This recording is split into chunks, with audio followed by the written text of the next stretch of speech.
Hello, and welcome to the Cleveland Browns Dawgpound South podcast, part of the Fanatical Elf Network, which is part of the Fans First Sports Network. I'm Steve Gill. I'm your host. Well, that was a little bit of a dud, but then again, it really doesn't matter. Their playoffs seed was set. They rested players, which was a good thing. I went to the Middle Tennessee Browns backers bar, the Nashville Palace, and saw some old friends and enjoyed the game. Yes, I did enjoy the game. Anytime the Browns are playing, I enjoy it. Doesn't matter what happens, but it's had the preseason vibe to it. And as I told people yesterday, it's the stress-free Cleveland Browns football. When's the last time you could say that? The biggest question coming out of that game will be the injuries to Shelby Harris and to Cedric Tillman. Tillman is in concussion protocol. Shelby Harris. I think Paul Brown. Everybody knows who Paul Brown is. He is the ultimate English Browns fan. He videoed Shelby Harris leaving the field, asked him if he's going to be ready for playoffs. Shelby said, hell yes. So that would be a good thing. He has been an outstanding pickup. So it's on to Houston after the Jaguars limped themselves out of the playoffs. Can you believe that? They at one point were 8-3. The only game they won down the stretch was against the terrible Carolina Panthers without Trevor Lawrence. Trevor Lawrence finished the season 0-5 as a starter.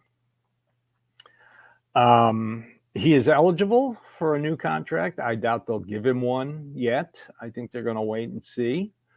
The only thing decided yesterday in Cleveland was it gave Cincinnati fans some kind of semi-social media bragging, which, anytime one of them says that to me, I'll just go, okay, what time are you playing next weekend?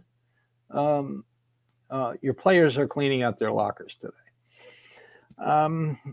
But, Browns get at Houston. It's a totally different Houston team than the Browns played the last time. They get back two of their pass rushers, probably their best one, rookie Will Anderson, their best linebacker. And I believe last time they played, one of their safeties got hurt early in the game. But I'm looking at this game and thinking they had their starter cornerbacks in, and Amari Cooper got 265 yards, set a new team record. CJ Stroud, he probably going to win Rookie of the Year. He's only thrown 5 picks in 15 games. That's very impressive for a rookie. But I'll wait and see what Jim Schwartz dials up for the rookie. It is time for the defense to do what this defense has done all year. It's time for Myles Garrett to show that he's a different. He does show he's a difference maker. I keep thinking back to that Tennessee game where he kept going back and forth, and the two guys followed him until Titans had to call a timeout because they were running out of clock. That affects the game. He is going to have to really, really step up, and I applaud him for not demanding that he pay so he can keep his sack numbers up with Trey Hendrickson and T.J. Watt. He thought of the team and not Defensive Player of the Year. He knew he needed rest before the playoffs start. And he looked happy on the sideline. So, it was good for the backups to get a little playing time. But, it reminded me of a preseason game because there were a ton of penalties and the Browns didn't really look that good. Next question is, who will back up Joe Flacco? Will it be P.J. Walker or will it be Jeff Driscoll? I would give Jeff Driscoll another shot at it as backup, only because I think the Browns have squeezed just about all they can out of P.J. Walker. after his last game, Browns fans were yelling and screaming, "I don't want to see PJ Walker on the field again." Well, now all of a sudden it's why wasn't PJ Walker playing yesterday? Well, you've gotten about as much. The Browns have gotten about as much out of Walker as they're going to get. So they go into the Houston 3:30 game Saturday Central Time, 4:30 Eastern. It's on NBC. First game. A lot of people think, well, the networks put them first because it's the worst game. No, when Deshaun Watson was in Houston, I think they were always the first game. So doesn't matter. Let's get the playoffs started right. And also, Browns fans, we don't have to wait as long. I was really, really scared it would be the Monday night game. And I don't want that. Let's just get it going, get this week in practice, hear from the coaches, and move on to the game. So now we've got to mention the fact that other teams making the playoffs.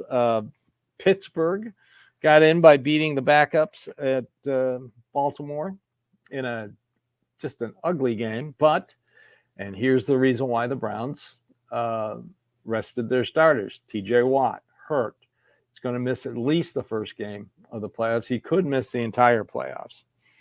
So Browns are at Houston. How do I see this game going? I see it going like the last game. I think Kevin Stefanski is going to air it out. Their secondary isn't the greatest thing in the world, so I don't see why do you change something that's working. So what's the possibility if the Browns beat Houston? What are their possibilities after that? Well, a lot of people are talking about they would go to Baltimore, but there is a scenario where they would host the divisional game. Browns beat Houston. Pittsburgh beats Buffalo, which I don't know. Buffalo didn't look like a juggernaut last night either. I mean, come on. Whew. Josh Allen is fumbling and throwing picks like crazy. And then Miami over Kansas City. Kansas City is beatable. So if those three things happen, Browns over Houston, Pittsburgh over Buffalo, Miami over Kansas City, the Browns would host the Miami Dolphins in the divisional round. How weird is that? Cleveland would be so hyped for that. So, game's over. Season is now into postseason. Let's roll. Just a reminder, Kevin Stefanski is 10-0 versus AFC South teams. Joe Flacco is tied with Tom Brady for most playoff road wins. And Joe Flacco is 5-0 in wildcard games. I think this game hinges on turnovers. The Browns are the worst in the league. They have turned the ball over 37 times, which is incredible considering they won 11 games. I don't really worry about Joe Flacco turning the ball over as long as it doesn't happen late like it did in the Rams game. Just basically, that was the game right there when he threw that pick. He's thrown 2 pick sixes, but, defense, the Browns come right back and score again. So I'd like to see the 2012 Joe Flacco, who didn't throw a pick in 4 games in the postseason and led the Baltimore Ravens to the Super Bowl, which he won, and he was Super Bowl MVP. So let's get a fresh start with Mr. Flacco, and hopefully they don't turn the ball over. The other news in the Browns, Glenn, of course, it's Black Monday, and as per Arthur Smith is out in Atlanta. Ron Rivera is out in Washington. And the Washington Commanders aren't wasting any time. They're starting to interview GM prospects, and one is Browns assistant GM Glenn Cook. He has been interviewed in the past. He was interviewed for the Titans job last year. If he gets the job with the Commanders, then the Browns would get a 3rd-round pick this year, an additional 3rd-round pick this year, and an additional 3rd-round pick next year. So, like they did with Minnesota when they hired Adolfo Menza. Also, today, the 2024 Browns schedule came out. And besides playing, of course, Bengals, Ravens, Steelers, the home games look pretty intriguing. They'll host the Chargers, the Chiefs, the Cowboys, the Giants, and the Dolphins. And the road schedule, besides Cincinnati, Baltimore, and Pittsburgh, are at Denver, at Washington, at Philadelphia, at the Jaguars, and at Las Vegas. Hopefully, the Brown. I don't know why we got to go back to Denver. For Christ's sake. Hopefully, that's two Pacific Coast time or Mountain time games. Hopefully, the Browns can get a victory. They haven't won on the West Coast or Pacific or Mountain time since 2012. It's been a while since the Browns have played overseas. And this year, the NFC has the extra home game. This past year, the AFC had the extra home game. So I could see that Eagles game possibly being overseas, because I believe the Eagles haven't played overseas since 2019, and the Browns haven't played since 2018. And they say every team, has to play I think 8 years. So they're due to play a overseas game. So it would not surprise me that it would be Browns versus Eagles. Just saying. Hopefully it'll be in England, so Paul Brown will be extremely happy. But that's something to look forward to. So I hope you enjoyed your stress-free Browns game. You don't have to check social media to see if your coach is being fired. So right now there are 5 NFL vacancies. I think the guy out in Vegas will get the job, the interim coach. And if after tonight's national championship game, I think Harbaugh is going to go take the Chargers job. So now ESPN waits to see what's going to happen with Bill Belichick. They'll talk about that for an entire week. He has to meet with Kraft, the owner, and find out if he wants to stay there. It could have an effect here in Nashville. Josina Anderson reported on social media that somebody told her it was 50-50 that Vrabel would stay here, would be the coach. So they've had he's butted heads with the new GM several times during the season. Personally, in the offseason, I think they should have just tore the Band-Aid off and just, got rid of Derrick Henry, got rid of Tannehill, just take your lumps. They're going to have a ton of money this year in salary cap space. Get some extra draft picks, and then rebuild.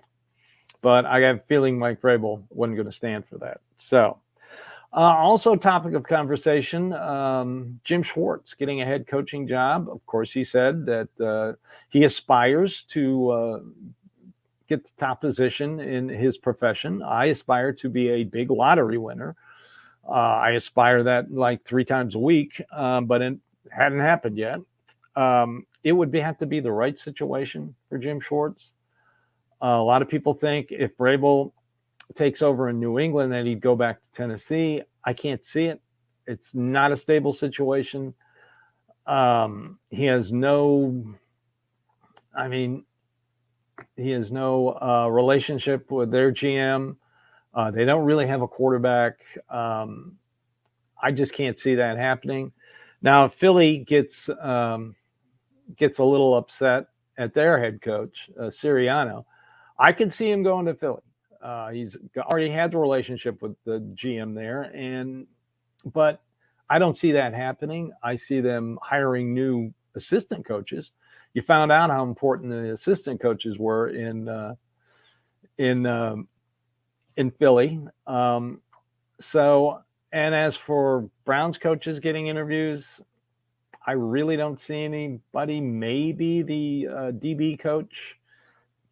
I can't think of his name right now, but people seemed very impressed with him. I don't know if Bubba Ventrone would get a shot at interviewing for a better job.